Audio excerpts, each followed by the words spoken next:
আমাদের কাছে সত্যি এটা একটা অত্যন্ত গর্বের বিষয় যে দেজের মতো একটা পাবলিকেশন তাদের নতুন একটা আউটলেট শহরবাসীর জন্য প্রতিদিনই অদ্ভুতভাবে আমাদের যারা অপেক্ষাকৃত কম বয়সী, যাদেরই পড়ার কথা অনেক বেশি, তারা কিন্তু কম পড়ছেন বই। পড়ছেন বিভিন্নভাবে, বিভিন্ন গ্যাজেটস নিয়ে পড়ছেন, কিন্তু বইয়ের দিকে একটু হলেও বেশ খানিকটা নজর কমেছে। কিন্তু কিছুদিন আগেও এমনটা ছিল না। কিছুদিন আগেও এমনটা ছিল না মানে এখন দেখবেন আপনারা যে উপহার দেওয়ার জন্য কেউ আর বইয়ের দিকে হাত বাড়ায় না। তো সেখানে ছোট্ট একটা স্টেনলেস স্টিলের চামচও হয়তো দেওয়া যায়, কিন্তু কিছুতেই মানুষ বই পেলে খুশি হয় না। আমিও দেখি আমার ছাত্রছাত্রীদের, আমি তো জোর করে বই দিই, কিন্তু বই পেলে কেমন যেন একটা অন্যদিকে রেখে দেওয়ার একটা প্রবণতা, অন্য গিফটগুলো আলমারিতে তোলার ব্যাপার। তো সেই দিকটা থেকে আমাদের যত দ্রুত সম্ভব একটুখানি ফিরে আসা উচিত, কেননা বইয়ের মতো বন্ধু আর হতে পারে না। আমরা বইমেলাতেও দেখছি, আমাদের মুর্শিদাবাদ জেলা বইমেলাতে, সেখানেও কিন্তু ভয়ঙ্কর অবস্থা। মানে বই কিনছেন না, এবং বই কিনছেন না বলেই বইয়ের স্টলের, অনেক স্টলের পাশাপাশি পাঞ্জাবির দোকান, পাঁপড়ের দোকান, কাপড়ের দোকান, চপ, সিঙ্গাড়া, বিভিন্ন ধরনের দোকান, এগুলো রাখতে হচ্ছে। কেননা 10 বছর আগেও এমনটা হতো না। বইমেলাতে পাঁশকুড়ার চপ পাওয়া যাবে, ভেতরে এটা সম্ভব ছিল না। বাইরে হয়তো হতো, কিন্তু এখন সশব্দে পাঁশকুড়ার চপ বইমেলার ভিতরে স্থান করে নিয়েছেন। এটা একটু হলেও কেমন যেন দুঃখের। আর সেই সময়গুলো আমরা কি সত্যি হারিয়ে ফেলবো? আমরা যারা এখানে রয়েছি, আশা করি সকলেই ভীষণভাবে বই প্রেমী। এখনো নীরবে নিভৃতে কিছু মানুষ বই পড়েন, প্রতিদিন পড়েন, প্রতিদিন বই কেনেনও, কিন্তু সংখ্যাটা কমেছে। যদি সেই বাড়ির কর্ত্রী বই পড়েন, তো পরবর্তী প্রজন্মের ছেলেপুলেগুলো পাশে বসে ভিডিও গেম খেলে। ভিডিও গেম খেলা মোটেই অন্যায় নয়, কিন্তু বই পড়াটা কি অন্যায়? বই না পড়ার পেছনে অনেক যুক্তিও এখন আমরা খাড়া করে ফেলেছি। সবটাই যেন একটু কেমন। বই পড়ার যে তাগিদ আমাদের যারা শিক্ষক শিক্ষিকা রয়েছেন তারাও অনেকটা কমিয়েছেন। মানে পাড়াতে পাড়াতে এত প্রাইভেট টিউটর, এত কোচিং সেন্টার হয়েছে, সেখানে বইয়ের দোকান নেই, বরং পাশাপাশি শ্যামলী বৌদি জেরক্সের মেশিন কিনেছেন, অনুপ কাকু জেরক্সের মেশিন কিনেছেন, আর তারপরে দেখা গেল যে ডালপুরি ভাজতো তার বাড়িতেও জেরক্সের মেশিন। মানে কিছুতেই আর বই কেনা হচ্ছে না। মানে একটা বই কোনো মতে যদি থাকে, আদপেই সেটা বইয়ের পৃষ্ঠা কিনা প্রায় কেউ জানে না। মানে সেটা জেরক্স হতে হতে, জেরক্স হতে হতে, জেরক্স হতে হতে সকলের বাড়ির জেরক্সে ভর্তি হচ্ছে, বই ক্রমশ কমছে। এবং কিছুদিন আগেই আমাদের একজন এই শহরের অত্যন্ত বিশিষ্ট মানুষ, তিনি ফ্ল্যাট কিনে কলকাতায় চলে গেলেন।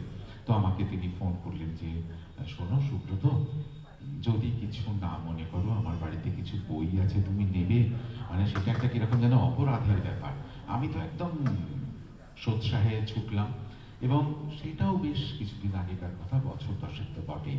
তিনি যে বইগুলো দিয়েছিলেন সেগুলো আমার বাড়িতে সম্পদ হয়ে রয়েছে। শুধু তাই নয়, আমার মেয়ে সেগুলো এখন পড়ে, এবং সত্যি এই বইগুলো তার মানে কত প্রজন্ম ধরে আমার মেয়ে সেগুলো নিয়ে ভীষণ আত্মপ্রসাদ লাভ করে যে না, ওর মাথার কাছে বইগুলো থাকে।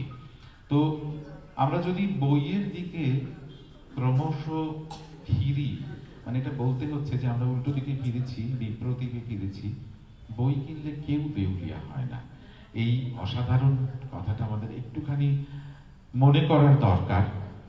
এত কথা বলছি, মানে আমার বাড়ির খুব কাছেই বেজের মতো একটা এত সুন্দর বিপণী, আমি যেটা দুপুরবেলা একটা অনুষ্ঠান থেকে ফেরার পথে আমরা দেখলাম, দেখে আপ্লুত হলাম। বেজ আমার ছোটবেলার স্বপ্ন। খুব মজার, আমি যখন রবীন্দ্রভারতী বিশ্ববিদ্যালয়ে পড়তাম, কলকাতা জেলা ছাত্র যুব উৎসবের সমস্ত কটা বিষয়ে সঙ্গীত আমি ফার্স্ট হয়েছিলাম, এবং সেখানে পুরস্কার হিসেবে দেওয়া হয়েছিল দেজের একটা কুপন। আর সেই কুপনগুলো নিয়ে কলেজ স্ট্রিটে যখন দেজের বিপণীতে গিয়েছিলাম, অজস্র রবীন্দ্রনাথের উপর বই আছে দেজে, আমি প্রায় সব কটা কিনতে পেরেছিলাম।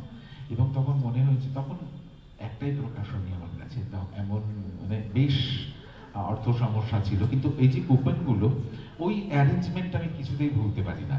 যে সরকার, যে সরকারি হোক, তারা পুরস্কার হিসেবে একটা কুপন বইয়ের জন্য দেবেন এবং স্টুডেন্টরা গিয়ে সেখানে অজস্র বই তার ইচ্ছে মতো নেবে, এটা একটা অসাধারণ ব্যাপার। তা আমরা আবারও যদি তেমনটা ফিরতে পারি, যে না, তোমাকে উপহার হিসেবে দেজের হয়তো একটা কুপন দেওয়া হলো, যেখানে আমরা ইচ্ছে মতো বই কিনতে পারবো। আসলে আমরা চেষ্টা করলে অনেকটাই হয়। অনেক কথা বলে দিলাম, এবার আমি চেষ্টা করবো অনুষ্ঠান শুরু করার। আমাদের যিনি স্বপ্ন দেখেছেন এই দেজ পুস্তক বিপণীর শুভ শুরুয়াত করতে, আমাকে যেদিন উনি ফোন করলেন, আমি তো খুব আশ্চর্য হয়ে গেছিলাম যে এমনটাও ভাবা যায়। তিনি বললেন যে, এটা শোনো সুব্রত, এটা শুধুমাত্র বই বিক্রির জন্য নয়, আমি চাই মানুষের মধ্যে বইয়ের প্রসার ঘটুক, আরো আরো মানুষ কিনুক, একসাথে অনেকগুলো বই তারা পাক। আর খুব ভালো লাগবে যদি সবাই বই কেনে। আমার ভীষণ ভালো লেগেছিল যে এমনটাও এখন কেউ ভাবছেন, মানে এটা খুব তারিফযোগ্য। তাই শুরুতেই আমি তাকে মঞ্চে আহ্বান জানাবো।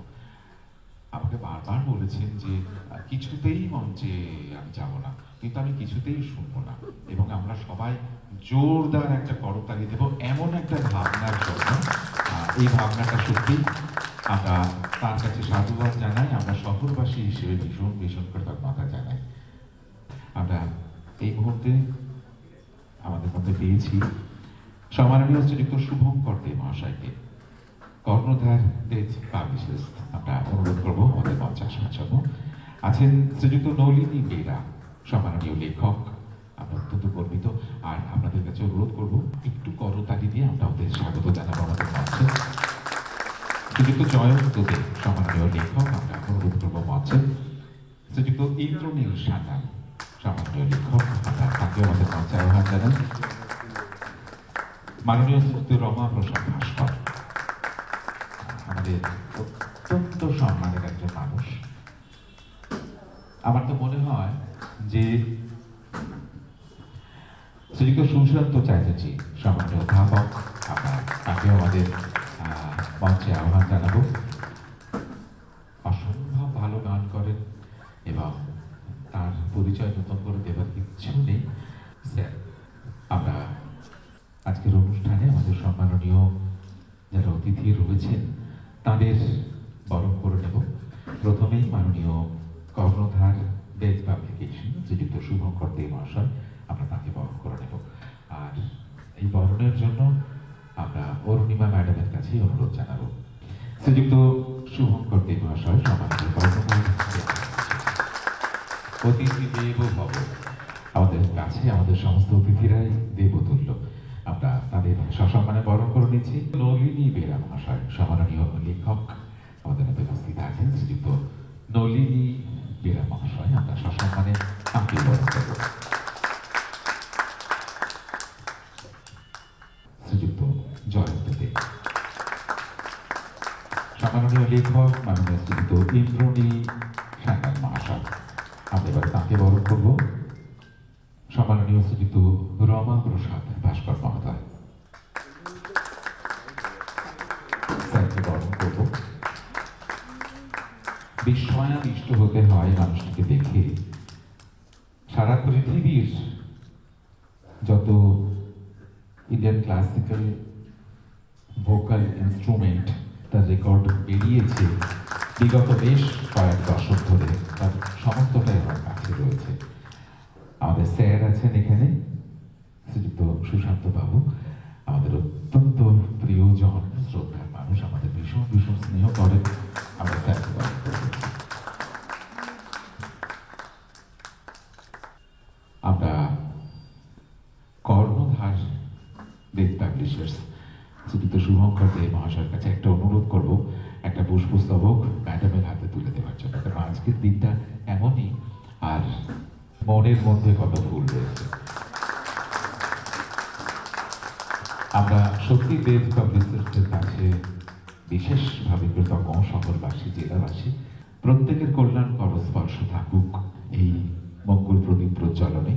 এবং সম্মাননীয়া অরুণিমা ঘটক মহাশয়া, আমরা তাকেও অনুরোধ করব, কুন্তলিকা ঘটক মহাশয়া এবং ডক্টর শুভময় ঘটক, প্রত্যেকের কাছে অনুরোধ করব আজকের এই মঙ্গল প্রদীপ প্রজ্বলনে আপনাদের প্রত্যেকের কল্যাণকর স্পর্শ থাকুক, জ্বলে উঠুক আলো। শ্রীযুক্ত শুভঙ্কর দে মহাশয়, সম্মাননীয় কর্ণধার, দেজ পাবলিশার্স, শ্রীযুক্ত নলিনী বেরা, সম্মাননীয় লেখক, শ্রীযুক্ত জয়ন্ত দে, সম্মাননীয় লেখক, শ্রীযুক্ত ইন্দ্রনীল সান্যাল, সম্মাননীয় লেখক, শ্রীযুক্ত রমা প্রসাদ ভাস্কর, আমাদের এই শহরের বিস্ময়ের ব্যক্তি, আমাদের বাংলার এক গর্বের নাম, শ্রীযুক্ত স্যার অধ্যাপক সুশান্ত চট্টোপাধ্যায়।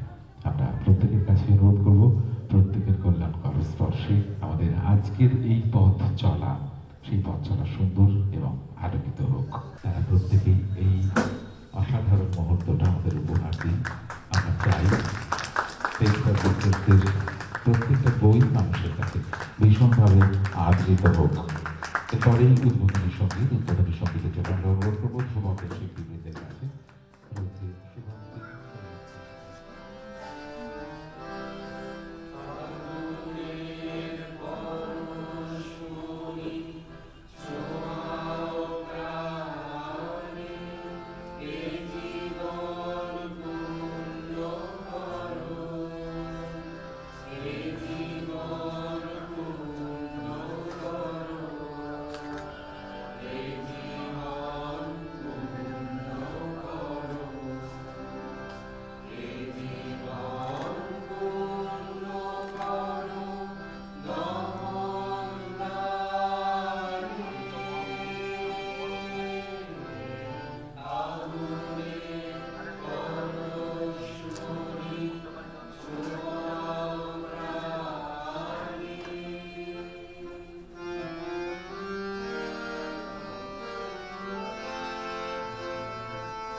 প্রথমেই আমরা এই শহরের, এই জেলার, এই বাংলার একটু একটু করে বাড়াতে পারি।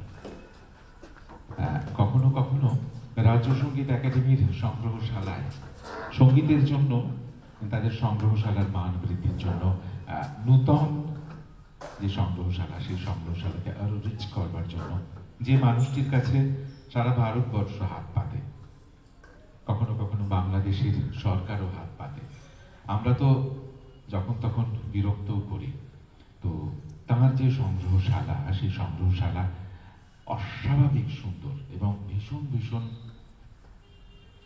বলবার মতো বিশেষত্ব তার, এবং তার লেখা অসংখ্য বই, এবং তার যে সংগ্রহ, সেই সংগ্রহতে বই দেখলে ঈর্ষা হয়। এবং মুর্শিদাবাদের যে হাতির দাঁতের শিল্প, যে শিল্প এখন আর নেই, যেটা নিষিদ্ধ, তাই তো কাকু, সেই পরিবারের মানুষ, অর্থাৎ ভাস্কর পরিবার। খুব সম্প্রতি পশ্চিমবঙ্গ সরকার হাতির দাঁতের শিল্পের উপর একটি গবেষণামূলক গ্রন্থ তারা তৈরি করছেন, যে বইটির পিছনে কাকুর অসম্ভব সহযোগিতা রয়েছে। মানে ডেপুটি ডিরেক্টর তার কাছে প্রচুর প্রচুর সহযোগিতা নিচ্ছেন এখনো। আমরা আজকের অনুষ্ঠানে শুনবো তার কাছে, মানে আমাদের শহরের থেকে তার মতো ব্যক্তিত্ব যখন রয়েছে, আজকের স্বাগত ভাষণ তার কাছে, মাননীয় শ্রীযুক্ত রমা প্রসাদ ভাস্কর।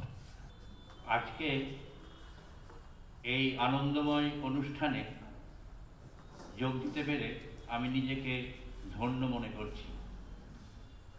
এই অনুষ্ঠান কেবলমাত্র একটি সাংস্কৃতিক অনুষ্ঠান নয়, আমাদের দেশের কৃষ্টি সভ্যতা, তার যে বিকাশ ধারা এই অনুষ্ঠানের মধ্যে দিয়ে আরও সমৃদ্ধ হবে বলে আমি মনে করি।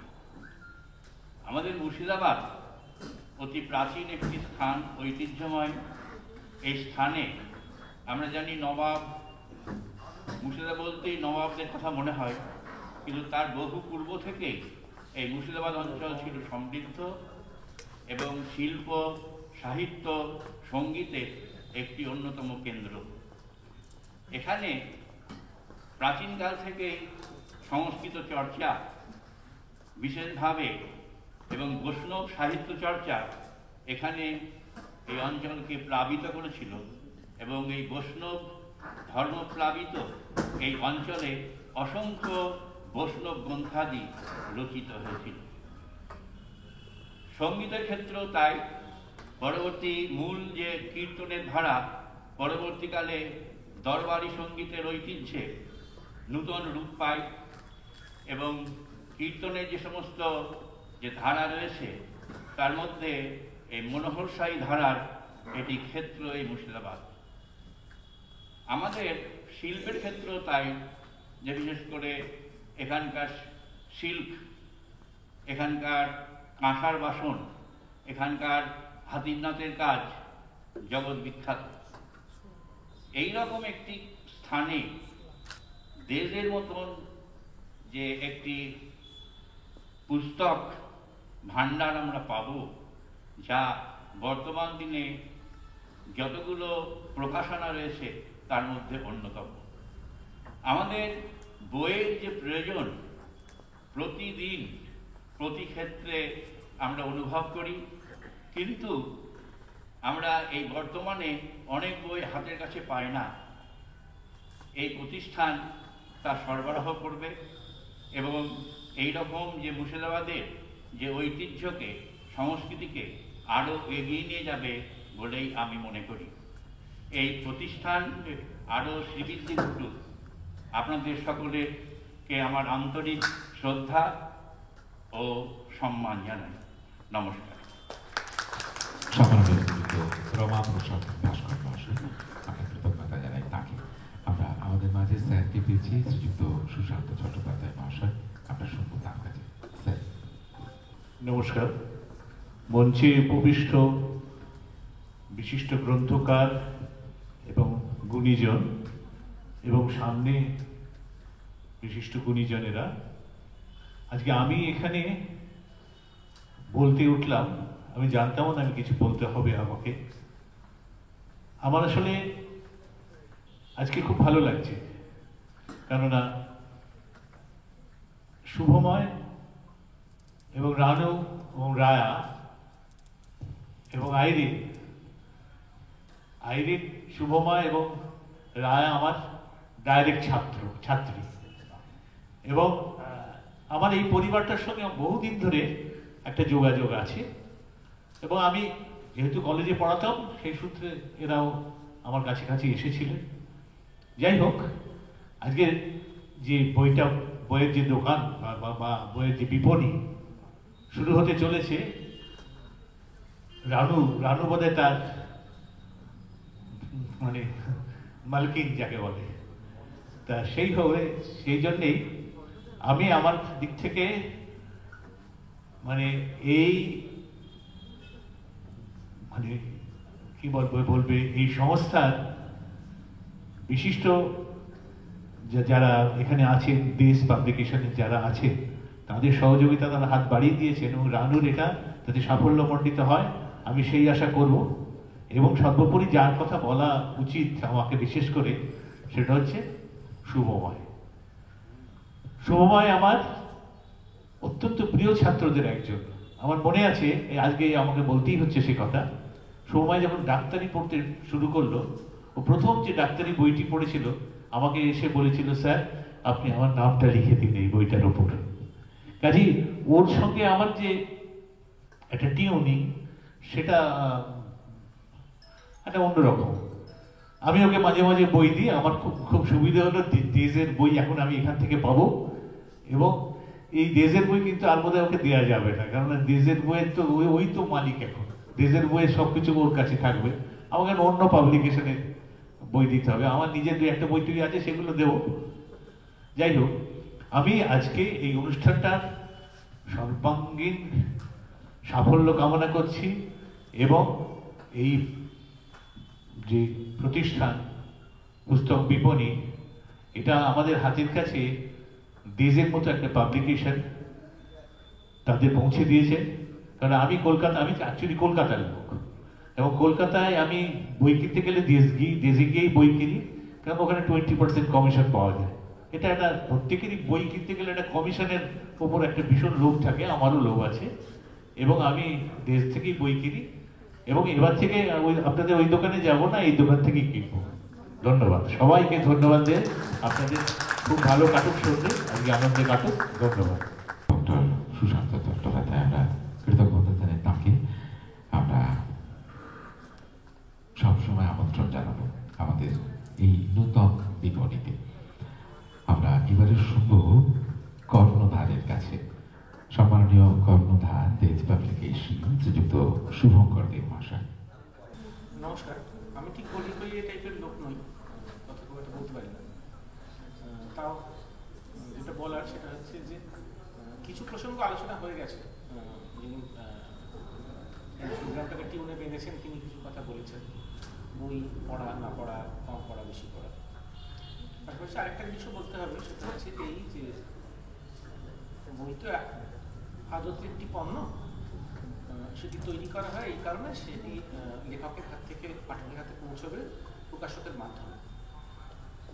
তো অনেকদিন এরকমটা ছিল যে বই মানে হচ্ছে কলকাতা কলেজ স্ট্রিট, সেখানে গিয়ে বইটই কিনতে হয়।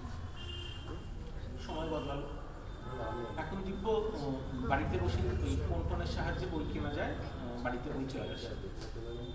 এটা আরেকটা দিক। মাঝামাঝি যেটা রয়েছে সেটা হচ্ছে যে বৃহৎ প্রতিষ্ঠানগুলি তারা এই জাতীয় ফ্র্যাঞ্চাইজি খুলছেন, জেলায় জেলায় পৌঁছচ্ছেন, বড় শহরে ছোট শহরে পৌঁছচ্ছেন। এই জাতীয় ব্রিক অ্যান্ড মর্টার স্ট্রাকচার মানে গ্রন্থ বিপণীর মাধ্যমে এটা একটা বড় ব্যাপার। মানে কাজটা আমাকে কলকাতা শহরে গিয়ে করতে হচ্ছে না, পুরো রাজ্য আর তার রাজধানীর দিকে তাকিয়ে দিন। সেটা এই ডিসার্কুলেশন হওয়ার ফলে হচ্ছে বইয়ের বিপণনের একটা বড় দিক আছে, সেইটা বেস করছে। সেই সূত্রে আমার বন্ধু শুভময়, তার স্ত্রী, তার মেয়ে, তারা সকলে চেষ্টা যুক্ত আছে।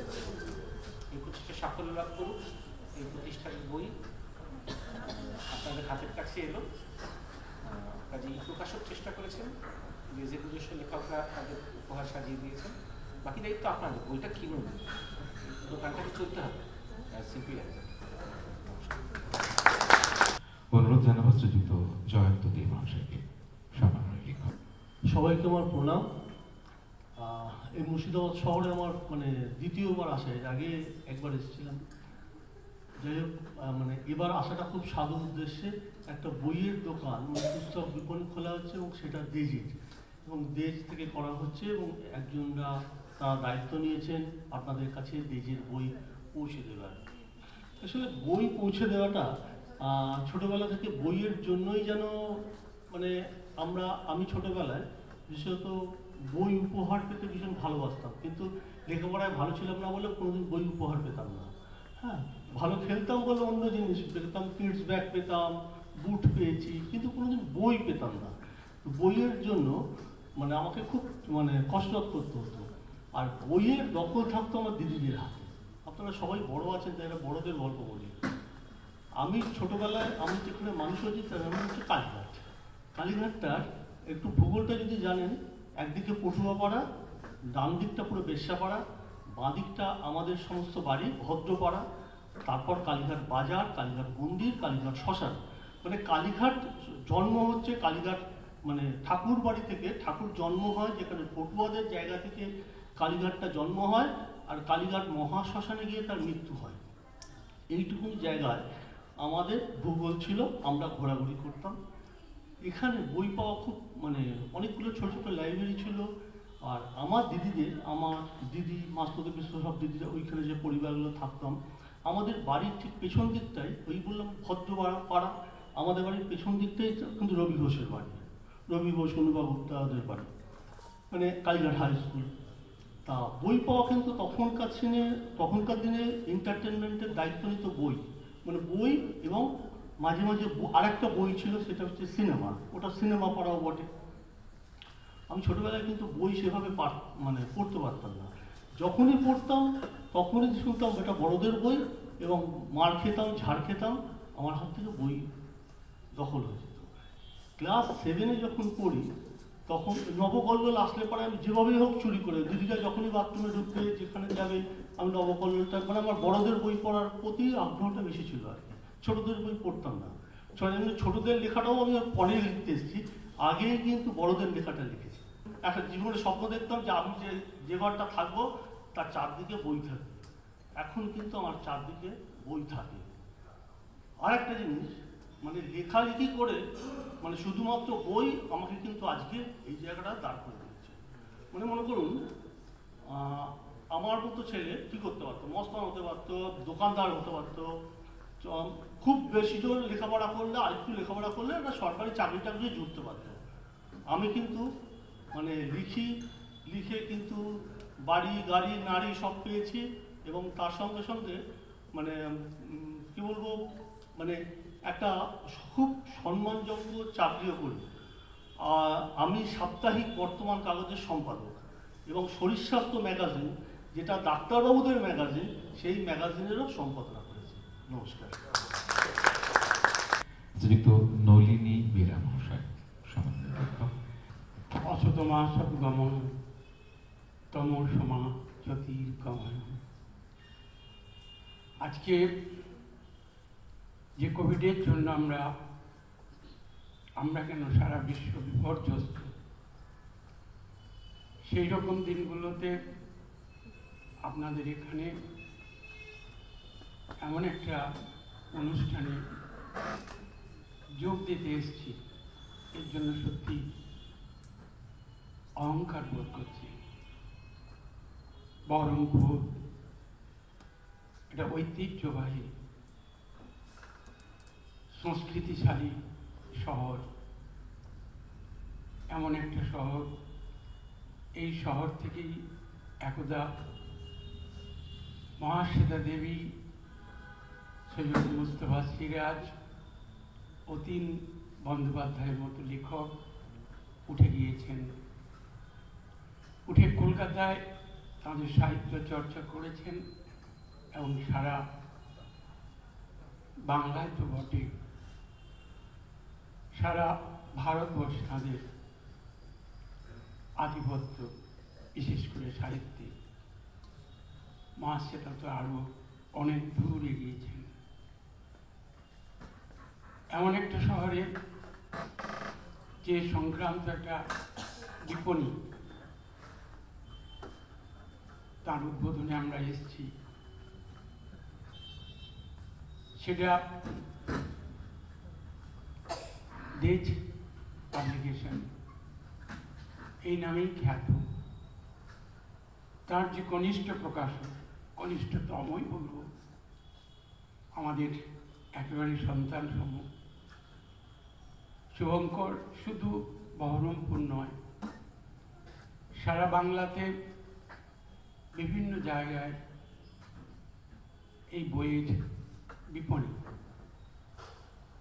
তৈরি করছেন, যার মধ্য দিয়ে তার কিন্তু শুধুমাত্র বই বিক্রি উদ্দেশ্য নয়, তার ভেতর দিয়ে অন্যরকম একটা সংস্কৃতিকে পৌঁছে দিতে চায়। আজকে এই বিপণী প্রকাশের পেছনে যিনি আছেন, তার নাম শুনছি শুভময়, কিন্তু আমার সাথে এখন পর্যন্ত আলাপও হয়নি। তো তাকে আন্তরিকভাবে অভিনন্দন তো জানাচ্ছি, অভিবাদন জানাচ্ছি। যে সমস্ত বিশিষ্ট বিদ্বজ্জনেরা এখানে আছেন, আপনারা বহরমপুরবাসীরা আছেন, সবাইকে আমার তরফ থেকে হার্দিক অভিনন্দন, শুভেচ্ছা। বই সত্যি সত্যি আমাদের কাছের মানুষই বলবো। সে একাধারে আমাদের বন্ধু, ফিলোজফার, গাইডও বটে। সেই বই একটু আগে আমার অনুজপ্রতিম লেখক বলছিলেন, তার আক্ষেপ প্রকাশ করছিলেন তার বই না পড়ার। আমি প্রত্যন্ত উড়িষ্যা সীমান্তের মানুষ, না ঘরকার না ঘাটকা, অর্থাৎ বাংলারও নই উড়িষ্যারও নই, এমন একটা জায়গা থেকে উঠে এসেছি যেখানে সত্যি সত্যি বইয়ের কোনো রকম চলই ছিল না। বিশাল একটা ভূখণ্ড, না লাইব্রেরি না কিছু, কোনো রকমই ছিল না। আমরা কিন্তু বিশেষ করে আমি যেভাবে উঠে এসেছি বইয়ের একটা পিপাসা নিয়ে, আমাদের গ্রামে হয়তো বই আমদানি না করলেও এমন কিছু কিছু জিনিস পুঁথিপত্রাদি চারদিকে ছড়িয়ে থাকতো। সেই পুঁথিপত্র কত কত পুঁথি হয়তো হাতেই লেখা, কিছু কিছু পুঁথি তাল পাতাতে লেখা। তখনও তেমনভাবে ওখানে বই ছাপা বা প্রকাশ এরকমের প্রচেষ্টাই হয়নি। তা তখন সত্যি সত্যি আমাদের ছেলেবেলাটা বইয়ের কোনো চলই ছিল না। তার মধ্য থেকে কিন্তু রামায়ণ, মহাভারত এই সমস্ত কিন্তু আমদানি হতো এবং এটা গ্রামময় প্রায় ছড়িয়ে বেড়াতো। পরবর্তী সময়ে যখন আমরা লেখাপড়ার মধ্যে এলাম, তখন গল্প উপন্যাস তো ছিলই না। আমি আমার বলতে দ্বিধা নেই এখন যে সাহিত্য রচনা আজ করছি, সেটার মূলে কিন্তু ছিল, আমরা যখন ক্লাস 7-8 পড়ি তখন একটা ইংরেজি গ্রামার ট্রান্সলেশন অ্যান্ড কম্পোজিশন, পিকে দে সরকার নামের একজন লেখকের একটা বই ছিল, অসাধারণ সে বই।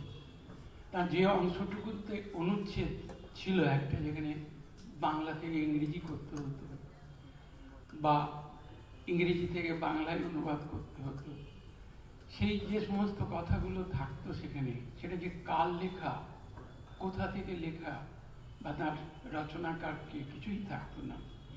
হয়তো টুকরাংশ কিছু থাকতো, কিন্তু সেই টুকরাংশগুলো পড়তাম আর অন্তর ব্রহ্মাণ্ড প্রায় কাঁপিয়ে দিত। কি অসাধারণ সেই সব কথা। সন্ন্যাসী গৃহে প্রবেশ করিয়া কহিলেন, মৃত্যুঞ্জয় কি চাও? মৃত্যুঞ্জয় কহিল, আমি আর কিছুই চাই না এই সোনার গারদ হইতে। বাহির হইতে চাই, আমি আলো চাই, বাতাস চাই। ঠিক আলো চাই, বাতাস চাই, অন্ধকার থেকে আমাদের নিয়ে আসার যে কাজ, বা আমাদেরও সাহিত্যে নিয়ে আসার যে কাজ, সেটার জন্য সেই পিকেদের সরকার করেছিল আমাদের ক্ষেত্রে। এখন তো আপনারা আপনাদের হাতের কাছে কত রকম বই, কলকাতার প্রকাশকেরা বাইরে বাইরে গিয়ে তাদের এই শুভ প্রচেষ্টার মাধ্যমে এই সমস্ত বই বিপণী উদ্বোধনের মাধ্যমে আপনাদের কাছে পৌঁছচ্ছেন, বই আপনাদের কাছে চলে আসছে। বই আজকাল পড়া হচ্ছে না বলে একটু আগে সঞ্চালক, প্রিয় সঞ্চালক বাচ্চারা আক্ষেপ করছিলেন, এমনটা কিন্তু নয়। আমাদের সময়ও যে মা কাকিমারা পড়াশুনো করতেন, বলা হয় যে বুকে বালিশ দিয়ে দ্বীপ প্রহরে মধ্যাহ্ন ভোজনের পরে তারা শুয়ে শুয়ে বই পড়তেন, এমনটা কিন্তু কতজনের মধ্যে ছিল। একটা গ্রামের মধ্যে কতজনই বা গৃহস্থ সম্পন্ন গৃহস্থ ছিলেন, তাদের বধূরা লাইব্রেরি থেকে বই আনিয়ে পড়তেন, তেমনটা হয়তো খুব বেশি ছিল না, হাতে গোনা। আমি তো একটু আগেই বললাম যে আমাদের ওই রকম একটা প্রত্যন্ত ভূখণ্ডে কোনো রকম বইয়ের প্রচলনই ছিল না। সুতরাং সেই পাঠাভ্যাস বাঙালি মাত্রেরই আছে, শুধু বাঙালি নয়, আমাদের ভারতীয় আলেকজান্ডার যখন ভারত আক্রমণ করেছিলেন, এখানে এসেছিলেন, তিনি ভারত সমগ্র জয় করতে হয়তো পারেননি। ফিরে যাওয়ার সময় ফিরে গিয়ে আলেকজান্দ্রিয়াতে, তাঁরই নামাঙ্কিত আলেকজান্দ্রিয়া, সেখানে তাঁরই গৃহশিক্ষক অ্যারিস্টটলের নামে একটা লাইব্রেরি করেছিলেন। সেই লাইব্রেরি আজ থেকে খ্রিস্টের জন্মেরও প্রায় 300 শতাধিক বছর আগের লাইব্রেরি, কিন্তু আজ পর্যন্ত সেই লাইব্রেরি অনেকবার আগুনে ভস্মীভূত হয়েছে, কিন্তু আবারও সেটা জেগে উঠেছে মানুষের এই জ্ঞান পিপাসার ধরুন। আমাদের তৎকালীন যে সমস্ত এখানকার জ্ঞানের যে সমস্ত আকাঙ্ক্ষা নিয়ে যে সমস্ত মানুষজন, এমনকি দার্শনিকেরা পায়ে হেঁটে সেই আলেকজান্দ্রিয়া পর্যন্ত পৌঁছে গিয়েছিলেন, এটা আমার মুখের কথা নয়, ইতিহাস। সুতরাং আজকে প্রত্যন্ত গ্রাম বাংলায়, শহর তো শহর, প্রত্যন্ত গ্রাম বাংলায় যে সমস্ত মানুষজন বসবাস করেন, তাদের সবার ভাষা যে বাংলা এমনটাও নয়, কিন্তু উত্তরবঙ্গে যে সমস্ত মানুষজন বাস করেন, তাদের অধিকাংশ মানুষেরই মাতৃভাষা রাজবংশী। আবার আমাদের দক্ষিণ পশ্চিম সীমান্তে যে সমস্ত মানুষজন বাস করেন, তাদের মুখের ভাষা কুড়মালি। আমি মেদিনীপুরের সন্তান, আমরা যে ভাষায় কথা বলি সেটা তো বাংলা নয় মোটেই, কিছুটা বাংলা, কিছুটা ওড়িয়া, মেশামেশি একটা ভাষা, যেটা শুভঙ্কর যে আজকে বিপণী খুলছে, তাঁরও মুখের ভাষা তাদের মাতৃভাষা, সেই রকম ওড়িয়া বাংলা মেশামেশি একটা ভাষা। সেই ভাষার মানুষ, যাকে চলিত কথায় আমরা হাটুয়া বলি, হাটুয়া ভাষা, আমরা ভালোভাবে তার নামকরণ করেছি অধুনা সুবর্ণ রৈখিক ভাষা, অর্থাৎ সুবর্ণরেখার শুরু থেকে একবারে শেষ পর্যন্ত, মহানা পর্যন্ত, 2 তীরের যে জনপদ বা জনপদ থেকে আরও দূরবর্তী জনপদ ভাষা ঠেস মেরেছে, অর্থাৎ সেই ওড়িয়া, সেই তথাকথিত হাটুয়া ভাষা প্রচলিত আছে। এখনও আমরা ঘরে গেলে, শুভঙ্কর নিজেও বাড়িতে গেলে সেই ভাষাতে কথা বলে, কিন্তু সেই ভাষাভাষী মানুষ, কুড়মালি ভাষাভাষী মানুষ, তাঁরা কিন্তু এখন বাংলা শিখছেন, বাংলা মান্য ভাষা। এই ভাষা তো খুব বেশি দিনের পুরানো নয়, কিন্তু আমরাই তৈরি করেছি, ব্রিটিশরা আসার আগে থেকেই হয়তো তৈরি শুরু হয়েছিল। সেই যে মান্য ভাষা, তার আগে তো এই সমস্ত ভাষা শুধু আমাদের এই বাংলায় কেন, ও বাংলাতেও প্রচলিত ছিল ওই মৌখিক ভাষা। তখনকার দিনে সেই মৌখিক ভাষাতেই কিন্তু মুখে মুখে সাহিত্য রচনা হতো। আজ সেই সমস্ত মানুষজন, সাঁওতালি ভাষাভাষী মানুষজনও কিন্তু বাংলা ভাষার বই পড়ছেন। রবীন্দ্রনাথ, শরৎচন্দ্রকে যারা পড়ছেন, সুতরাং পাঠক কমে গেছে এমনটা নয়। তাহলে একজন প্রকাশক ঘুরে ঘুরে সারা বাংলায়, যদিও তার অন্য উদ্দেশ্য আছে, তা সত্ত্বেও বলবো এরকম বইয়ের বিপণী খুলতেন না। সত্যি সত্যি বই মানুষ এখন পড়ছে। যে যন্ত্রের আবিষ্কার হয়েছে, যে যন্ত্রের মাধ্যমে আমরা এখন বই পড়াশুনো করছি, অনেকে ইন্টারনেটে পড়ছি, কিন্তু সেটা ঠিক স্থায়িত্ব পাইনি। আমাদের ওই হাড় বাঁধানো বই, তাই জন্য আমাদের এখনো দখল করে আছে। আলেকজান্দ্রিয়া যে লাইব্রেরির কথা বললাম, সেই লাইব্রেরি এখনো জীবন্ত।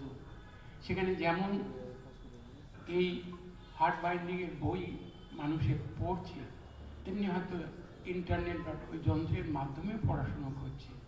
কিন্তু তুলনায় যেটা বেড়েছে সেটা কিন্তু ওই পুস্তকাকারে প্রকাশিত যে সমস্ত বই, সেই সমস্ত বই। আমাদের এই বাংলায় বিভিন্ন জায়গায় ঘুরে ঘুরে দেখেছি কোনো কোনো সেলুন যেখানে হয়তো চুল দাড়ি কাটা হয়, সেখানে লাইন দিয়ে মানুষেরা চুল দাড়ি কাটতে আসে। কিন্তু সেখানেও দেখেছি নাপিতজনেরা, যে সমস্ত মানুষজন আসেন ছোটোখাটো এক একটা কোথাও কোথাও লাইব্রেরি খুলে বসে আছেন, সেখানে কিছু গ্রন্থের সংগ্রহ করেছেন এবং তারা প্রচার করছেন যারা বই পড়বেন তাদেরকে চুলদারিও কেটে দেওয়া হবে কমিশনে, কিছুটা অনুদানের মতো। এই যে আমাদের পাঠস্প্রিয়া বইয়ের প্রতি, হ্যাঁ, আমরা একসময় বই উপহার দিতাম বিভিন্ন অনুষ্ঠানে। পরবর্তী সময়ে সেগুলো হয়তো ব্যবহারিক জিনিসপত্রের জায়গা নিয়েছি। কখনো মশারি দেওয়া হচ্ছে, কখনো বেড কভার দেওয়া হচ্ছে, বেডশিট দেওয়া হচ্ছে বইয়ের বদলে। সেটা ছিল একসময়, কিন্তু সেইটা উঠে গেছিল, এটাও ঠিক। কিন্তু অধুনা আবার বিভিন্ন অনুষ্ঠানে তো দেখছি বই আবার ফিরে আসছে, আবার উপহার দেওয়া হচ্ছে। বিশেষ করে আমাদের যে সমস্ত শহরাঞ্চল থেকে দূরবর্তী যে সমস্ত বিদ্যালয়গুলোতে, কলেজগুলোতে আগে তেমন লাইব্রেরি ছিল না। এখন কিন্তু স্কুলে তো আগে লাইব্রেরি ভাবনার মধ্যেই ছিল না, দূরস্থ ছিল লাইব্রেরি। কিন্তু এখন প্রত্যেকটা লাইব্রেরি হয়ে তৈরি হয়েছে। সেখানে সরকার অনুদানও দিচ্ছে বই কেনার জন্য। সুতরাং মানুষ আবারও বইমুখী হচ্ছে, বই ছেড়ে যাবে না। আমাদের নতুন প্রজন্ম বইয়ের কাছাকাছি থাকবে এবং এই প্রকাশকদেরও নতুন প্রজন্ম আমাদের বিভিন্ন জায়গায় যেমন ছড়িয়ে ছিটিয়ে তাদের বিপণী খুলছে, আপনাদের কাছাকাছি বই এনে পৌঁছে দিচ্ছে। এর জন্য অবশ্যই তাকেও সাধুবাদ দেবেন, আমি আপনাদেরও সাধুবাদ দিই। আপনাদের ঐতিহ্যশালী, ঐতিহ্যবাহী এরকম একটা শহরে এরকম একটা বইয়ের উদ্বোধনী অনুষ্ঠানে আমি সামান্যতম লেখক হিসেবেও উপস্থিত থাকতে পেরেছি, গর্বিত বোধ করছি। আপ্লুত। ভালো থাকুন সবাই, প্রার্থনা করুন আমরা করোনা থেকে যেন মুক্তি পাই, আবার সবাই মুখোমুখি এরকম বিভিন্ন অনুষ্ঠানের মাধ্যমে আমাদের মেলামেশা, আর্থিক ভাব ভাষা তৈরি করতে পারি। নমস্কার। আমরা শুনবো এবারে দেশ পাবলিকেশনের সম্মানীয় কর্ণধার শ্রীযুক্ত শুভঙ্কর দে মহাশয়ের কাছে। আমি ঠিক বক্তা নই, বই প্রকাশ করি, প্রকাশক মাত্র। কিন্তু যখন শুরুতেই শুনলাম যে যুব সমাজ এখন বই থেকে বিমুখ হয়ে গেছেন, আসলে আমরা যারা ওই পৌর থেকে বার্ধক্যের দিকে এগোচ্ছি আর কি, তাদের কাছে যুব সমাজটা সবসময় একটু চাপের মধ্যে থাকে যে যুব সমাজ এখন আমাদের মতন নয়, অনেকটা বই থেকে বিমুখ হয়ে গেছে, তাদের সংস্কৃতিটা পাল্টে গেছে। এটা আমার ধারণা বোধহয় এটা সব সময়ই বোধহয় তাদের সময় যে যুব সমাজটা ছিল সেই সময়ও বোধহয় এরকমই ছিল আর কি। কেননা আসলে যুব সমাজের কাছে আমরা ঠিকভাবে বোধহয় পৌঁছতে পারি না। কিছুদিন আগে আমরা এই আগস্ট মাসের 15ই আগস্ট স্বাধীনতা দিবস উপলক্ষে একটা বই বাজার করেছিলাম। সেখানে আমাদের বই যে বইগুলো রাখা ছিল সেই বইগুলোর বেশিরভাগই একটু একটু কন্ডিশন খারাপ ছিল এবং বেশ কিছু বই ভালোও ছিল। বিশ্বাস করবেন না, প্রায় 75 থেকে 80% মানুষ যারা এসছেন ওখানে বই কিনতে তাদের বয়স ছিল 20 থেকে 35-এর মধ্যে। এবং কি বিপুল পরিমাণ লোক ছিল যে লাইন দিয়ে, যখন আমরা 12টার সময় দোকান খুলি তার আগে 9:30 থেকে তারা লাইন দিয়ে দাঁড়িয়ে আছে যে কখন দোকান খুলবে, আগে গিয়ে তার পছন্দের বইটা কিনে নেব। এবং বাইরে যখন কাঁচের শোরুম, কাঁচের বাইরে থেকে দেখছে যে দেখে নিচ্ছে যে তার পছন্দের বইগুলো ঠিক কোথায় কোথায় রাখা আছে, সে ছুটে চলে যাচ্ছে, সেখান থেকে তার বইটা সংগ্রহ করছে, নিয়ে যাচ্ছে। এবং টাকার অঙ্কে একটা খুব বিপুল পরিমাণে আমরা সাড়া পেয়েছিলাম। ঠিক তার 1 থেকে 1.5 মাস বাদে, পুজোর ঠিক আগে আগে আমরা আরেকটা বই মেলা করি ওই একই জায়গায়, কয়েকজন প্রকাশককে নিয়ে, 15-16 জন প্রকাশক ছিলেন। সেখানেও কিন্তু এই তারুণ্যের সংখ্যা সবচেয়ে বেশি ছিল। আসলে বইটা এমন একটা জিনিস যেখানে এখন হয়তো যে কলেজ স্ট্রিট মুখী একটা হয়ে গেছে, যে কলেজ স্ট্রিটের বাইরে তাকে, ধরুন আজকে আপনার এখানে যারা উপস্থিত হয়েছেন, যারা বয়স্ক আছেন, তাদের পক্ষে একটা বই কিনতে যাওয়া, বই পাড়ায় গিয়ে কিনতে যাওয়া একটা অসম্ভব ব্যাপার। সময়, যাতায়াত সব কিছু মিলে সে জায়গায় যদি আপনার হাতের কাছে এসে যায়, তাহলে কিন্তু আমার মনে হয় যে আপনারা সেটা সংগ্রহ করবেন আপনার পছন্দের বই। দুটো উদাহরণ দিই। আসলে একজনের সঙ্গে আমার তর্ক হয়েছিল আর কি। আমরা publish and book sellers guild থেকে নানান ধরনের উদ্যোগ নিয়ে থাকি। তার মধ্যে একটা উদ্যোগ নিয়েছিলাম, সেটা হচ্ছে যে হাউজিং কমপ্লেক্সগুলোর মধ্যে একটা বই মেলা হবে, যেখানে ধরুন প্রায় 600-700 ফ্ল্যাট আছে। সেখানে একটু কলকাতার বাইরে, মানে কলকাতার বাইরে বলতে কলকাতার মধ্যেই, কিন্তু বই পাড়ার কাছাকাছি নয়, অন্তত তার যেতে আসতে সময় লাগবে 1-1.5 ঘন্টা। সেরকম জায়গায় যখন বইমেলা করছি, তখন একজন বয়স্ক ভদ্রলোক, আমাদেরই একজন সদস্য, আমার থেকে যথেষ্ট বয়সে বড়, তিনি আমাকে তখন বলেছিলেন যে শেষে এরকম হকারিতে নেমে এলে তোমরা। তখন বলেছিলাম, দেখুন এখন যা পরিস্থিতি তাতে সমস্ত গুডসই আপনাকে হকারি হিসেবেই, মানে যে ক্রেতা তার দোরগোড়ায় নিয়ে যেতে হচ্ছে। যে কোনো জিনিস আজকে আপনার হাতের কাছে চলে এসছে, সে হাতা খুন্তি বলুন অথবা যে কোনো জিনিসই আর কি, বইটাও কিন্তু সেরকমই আপনাকে তার কাছে নিয়ে যেতে হবে। হ্যাঁ, তেল, যারা গাড়ি চালান তারা জানেন যে কোন পেট্রোল পাম্প কত রাত পর্যন্ত খোলা থাকবে, যারা নেশা করেন তারা জানেন যে কত রাত পর্যন্ত কোন দোকানে গেলে আমি আমার পছন্দের মদটা পাবো, তিনি চলে যেতে পারেন সেখানে, তাকে দোরগোড়ায় আসতে হবে না। কিন্তু তাও বোধহয় এখন বোধহয় মদ কোম্পানি তো বিজ্ঞাপন দেয় যে আপনার বাড়িতে পৌঁছে দিচ্ছি। এমনই একটা সময়ের মধ্যে বইটা খুব একটা জায়গায় হয়তো সাইড হয়ে গেছে, কিন্তু এটাও কিন্তু আপনাদের কাছে পৌঁছতে হবে আমাদেরকে নিয়ে। আমার ধারণা যে আপনারা সেটা কিন্তু গ্রহণ করবেন। আর সব সময় যে এই যুব সমাজ পড়ছে না, যুব সমাজ বই থেকে বিমুখ হয়ে গেছে, এবং আমিও যখন শুনতে হয় আমাকে যে তুমি তো তোমার বাবার তৈরি জিনিসে বসে পড়েছো, তোমার আর কি, তোমাকে তো কিছু করতে হয় না। কিন্তু বিশ্বাস করবেন না কি পরিমাণ একটা মানসিক চাপ আমাদের উপরে আসে যে তোমার বাবা এরকম এরকম করেছিল, তুমি কি করেছো, এটা অনেকবার শুনতে হয়। এবং সেখানে তখন আমাদেরকে মনে করতে হয় যে আমি এর থেকে বেরিয়ে আর কিভাবে আমি এগোতে পারি। আমি তো বসে পড়েছি একটা জায়গায়, আমি বাবার তৈরি করা জায়গায় বসে পড়েছি, কিন্তু সেই জায়গা থেকে আমাকে এগোতে হবে, না হলে আমাকে আজীবন শুনে যেতে হবে যে তুমি এইটা তো তোমার বাবার তৈরি করা, তুমি কি করেছো। সেই জায়গা থেকে খানিকটা আমি চেষ্টা করেছি যে নানান জায়গায় যদি আমরা আমাদের এই বিপণী করতে পারি, কিছু ভালো বই তৈরি করতে পারি, আশা করি কিছুটা করার চেষ্টা করেছি আর কি। এইরকম একটা সময়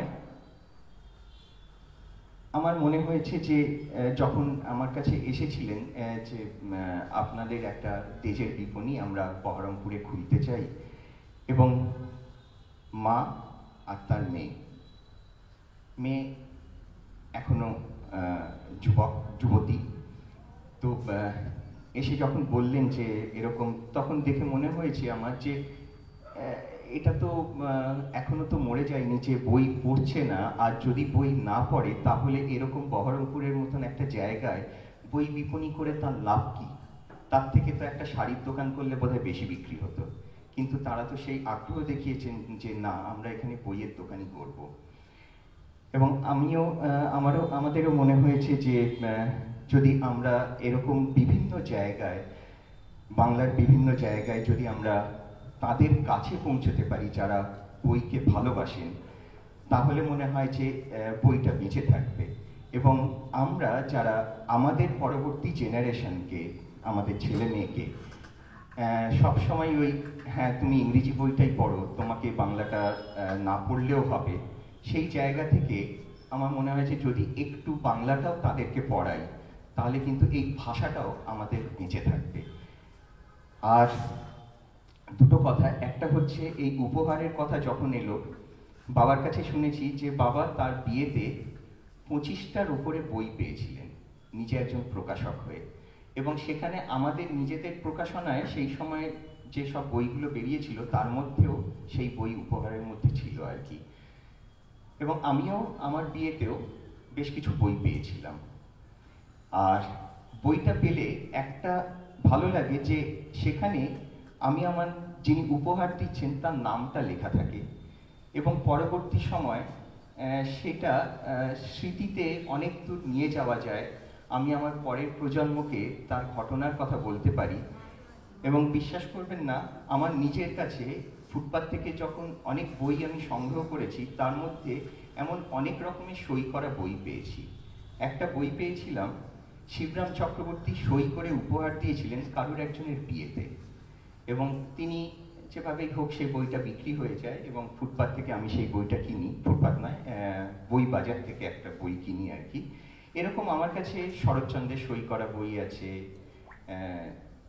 সত্যেন্দ্রনাথ দত্তের সই করা বই আছে, ধূর্যটি প্রসাদ মুখোপাধ্যায়ের সই করা বই পেয়েছি, সুধীন দত্তের সই করা বই পেয়েছি। তিনি তার স্ত্রীকে উপহার দিয়েছিলেন, সে বইটা কোনোভাবে ফুটপাতে চলে আসে। তো এইগুলো যখন উল্টে উল্টে দেখি, তখন কিন্তু একটা অন্যরকম ভালো লাগা তৈরি হয়। আর যে কোনো উপহারই আপনি দিন না কেন, সেটাতে যিনি পাচ্ছেন তার কাছে কিন্তু কে দিয়েছে সেই স্বাক্ষরটা থাকে না, একমাত্র বইতেই থাকে। বইয়ের পাতায় আপনি স্বাক্ষর করে দিতে পারবেন। তো আসুন আমরা বইকে বাঁচিয়ে রাখি এই উপহারের মধ্যে দিয়ে এবং নিজে পড়ে। নমস্কার। আজকের এই অনুষ্ঠানের একদম শেষ প্রান্তে রায়া অন্যদিকে তাকাচ্ছে, কিন্তু এইবার আমরা রায়াকে ডাকবো ওর গান শোনার জন্য। বরিশ ধরা মাঝে শান্তির বাড়ি, বরিশ ধরা মাঝে শান্তির বাড়ি, শুষ্ক হৃদয় আছে দাঁড়ায়।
বরিশ ধরা মাঝে শান্তির বাড়ি, বরিশ ধরা মাঝে শান্তির বাড়ি।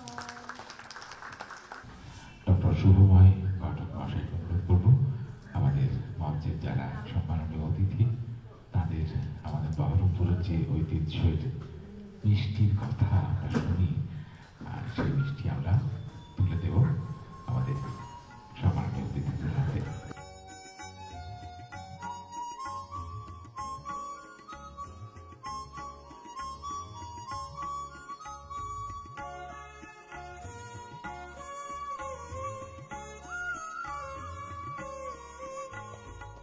আমি একটা কথা বলতে চাই, সেটা হচ্ছে আজকে যে অনুষ্ঠান সুন্দরভাবে হলো এটা যেন রেশ থাকে, এবং তার জন্যে আমি রানুকে বলবো মাঝে মাঝে এই সাহিত্য বাসর করতে, কোনো বিশিষ্ট সাহিত্যিককে এনে তার গল্প পাঠ বা কবিতা পাঠ, তার সঙ্গে একটা মানে আমাদের যারা এখানে আছি আমরা যেন ডাইরেক্ট একটা যোগাযোগ করতে পারি এরকম। তো সেই জন্য একটা সাহিত্য বাসনের অনুরোধ রইল, একটু ভেবে দেখো।